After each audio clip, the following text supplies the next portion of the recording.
October 2022 is coming to an end, so in this video, we'll be looking at the top 5 Terraria mods released or updated during this spooky month. Mind you that these top 5 videos are filled with lesser known mods, so mods like Calamity won't appear in this list. Enjoy! At the number 5 spot, we have the Verdant Mod, a fairly new mod. This mod adds an underground forest biome called Verdant. In this biome, the difficulty mode is basically set to peaceful as no monster or enemy spawn here. You could say it performs as a checkpoint or a safe place you discover when you're doing underground exploration or mining. The mod developer intends to make this biome functions as a sub-biome that can be combined with larger mods that players can explore peacefully as no enemies spawn here. The current build of the mod adds no new weapons yet, but it adds a few interesting gadgets that can help you traverse the world. At the number 4 spot, we have the Journey of Elaina mod.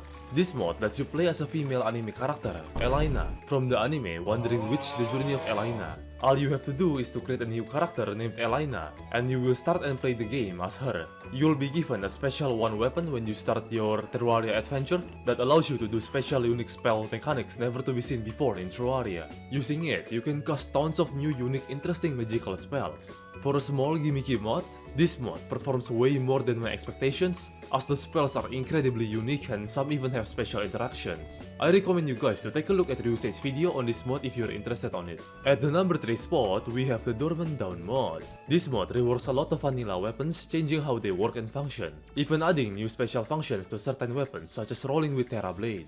Another example being the Breaker Blade becoming much bigger and more powerful. And I dare to even say that there are some weapons in this mod that are better than the vanilla melee rework. Not only melee, this mod also reworks a lot of magic weapons such as Space Gun, even going as far as adding new animation and functions to magic spell tomes. My favorite is the Magnet Sphere rework, turning you into basically a god of thunder.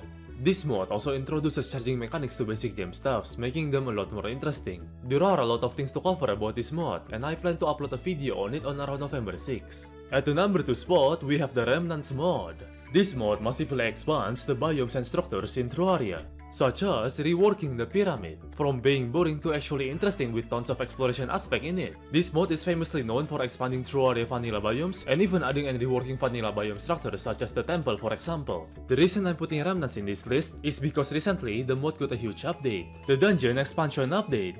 This update introduces the vanilla dungeon rework, turning the dungeon in Terraria into a place more visually appealing. Now, the dungeon feels and looks much cooler, and I bet it's gonna be way more fun and refreshing to explore it. Well, refreshing might not be a correct word to describe it, it's more of a spooky, but cool, I don't know man.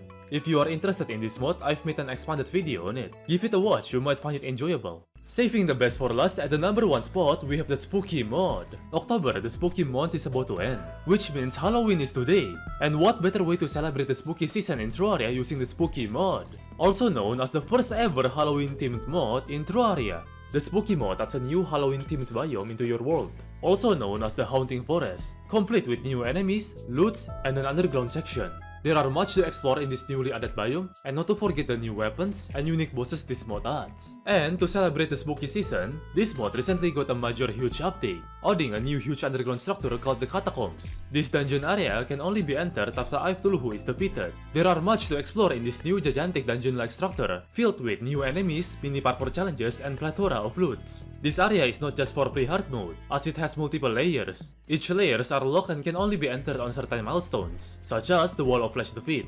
Upon successfully entering the final layer, you can use the freaky fertilizer near this weird pot to fight the newly added unique boss. I have to say that this boss is one of the more unique boss fights I've ever seen and fought in Terraria modding. It is an awesome experience fighting this boss. It has such unique attacks. I'd personally say it's goofy, but in a good way, and reminds me of Cuphead bosses. Give this mod a try, you might like it. Happy Halloween and see ya!